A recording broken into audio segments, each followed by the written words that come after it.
Let's use our imagination and imagine the group as a circle. What elements could form the basis on which to build up an effective team? What is the first step to take so that it's possible to start working together? So, to make the first move to build up an excellent team means to define the goal of that team. What is it all about? Well, the goal of a team sets the purpose, the aim and the destination of that team. It also sets the expected result and at the same time the path taken to achieve it. Believe me, when a group of people get together in the process of team goal setting, they are bridging the gap between frustration and excitement. It's here where a sense of teamwork starts to emerge. For this reason, the goal is connected with two other elements, task and strategy. Let's recap this first step about how to place the first stone of our team. So, to do that, we need to first define the goal, the purpose, the aim of our team. And this brings us on to the second and third step in order to build up an excellent team, which are task and strategy, right? So let's get straight into the goal. Let's start with the why of our team. When it comes to building up a team, it's not enough to put together a group of talented people, because what makes a team, an excellent team, is the expression of a goal. It can be a short, medium or long-term goal, but it's always a goal that makes a team move towards a finishing line, a destination. Why is the goal so important for a team? Well, because when we are given a clear destination, or we just have a clear end goal as a team, we use our own creativity and our own sense of innovation and our own problem-solving abilities to overcome obstacles to get to that destination. So the goal, or the why, is the expected outcome. In this sense, the goal initiates, establishes the team, it defines the origin and the end of the team, and allows us to answer the question, why did we get together? Or why are we here together as a team? It's so crucial that when the goal will be reached, that group will no longer exist. A new goal or a new why will be needed to get that group back to the field one more time for a new challenge and to play a new game. Let's look at an example. If we call a group of people a team without declaring the goal, means not building a group identity and hampering the activity of the participants. Well, it's understandable. Actually, it's impossible to know if we have arrived when the destination has not been specified. Even though during the meetings or briefings we do every day with our teams, the goal should be resumed. So not just when the group is summoned in the first instance. So it's important to devote a space within the meeting to clarify the goal and verify that everyone is representing it in the same way. Let me suggest a practical exercise to do with your team. Ask your team, what is everybody working hard and giving your best efforts towards? After a while, if the goal has been established for the team, I'm sure you will come to the conclusion that it's towards the aim, the goal, of course. So just propose to your team to write it down. Do you know what happens in this situation almost always? Make a guess. Every single one of them will have a different understanding of the goal. For this reason, this simple exercise will give you and your team an opportunity to work together, to collaborate, to develop that goal in a new light. And the result of it, the impact, is usually noticeable and almost immediate. Can you imagine the frustration, the wasted effort, time, energy, money that goes towards them all working for a different goal? So, simple exercise which makes a difference in your team.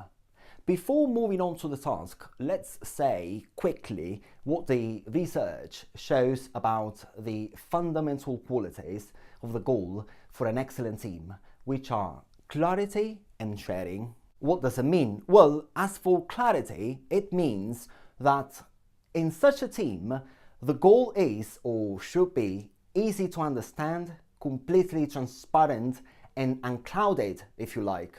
As for sharing, it means that the goal is or should be shared by everyone. So how could we put these ingredients all together and recap this point in one sentence? Well, we could say that an excellent team knows clearly why they are here together and they share a goal and a purpose. Now let's move on to the task. The task answers the question, what do we have to do? Now it's time to identify the activities the team is called to accomplish to achieve their goal. So here we can face two situations. If we only clarify the goal without thinking in terms of task, it would be extremely difficult to understand how to work concretely. We will not be able to define a way, a path, or a plan of the activities to be performed. We would find ourselves in the situation where we know why we are here as a team because a goal has been defined, but not what we are here for as a team. The most common situation when we know the goal but we don't know what to do is confusion. There will be a series of random actions that only incidentally will allow the group to reach the goal. This is a typical situation, a typical scenario. Have you ever found yourself in the situation where you have been assigned a goal as a team, but there has been no mention of tasks to be done? There has not been time or motivation to discuss what to do, the actions to be undertaken, the time available, the resources we can ask for to achieve that particular goal. On the contrary, if only the task is clarified and we don't think in terms of goal, people will act blindly. It's the case when the team knows what we are here for as a team, but not why we are here as a team. They will not be able to assess to what extent they are making or not making a step forward, and will not be able to distribute resources effectively between various activities. It's the case where a team cannot find any meaning, even a reason to do what they are doing. So reasoning in terms of goal and task is therefore fundamental right away. Let's just stay on the subject of meaning and in fact, let's focus on strategy. The strategy of a team answers the question, where are we heading? It tells us what the long-term goals are, or those with a higher degree of priority, because thinking in terms of strategy gives meaning to the specific goal entrusted to the team. For all intents and purposes, if the goal tells us why are we here together as a team, and the task what do we have to do as a team, the strategy tells us about the journey made by the whole organization and where we are heading as a team within our organization. Let's take an example. A team finds the right motivation if it recognizes that in certain situations it's acceptable to lose the battle if that means succeeding in achieving something much more important. Thinking in terms of strategy is important to recognize that the goal entrusted to the team is a stage that lies within a large and long journey made by the organization. So effective teams begin the game by answering these questions. Why did we get together, or why are we here together? What do we have to do, and where are we heading? Right, I have discussed all the points related to the goal for an excellent team, but the questions are definitely not exhausted here, because if goal, task and strategy, so why, what and where are at the base of an excellent team, the method delineates the form, a sort of perimeter within which the team operates.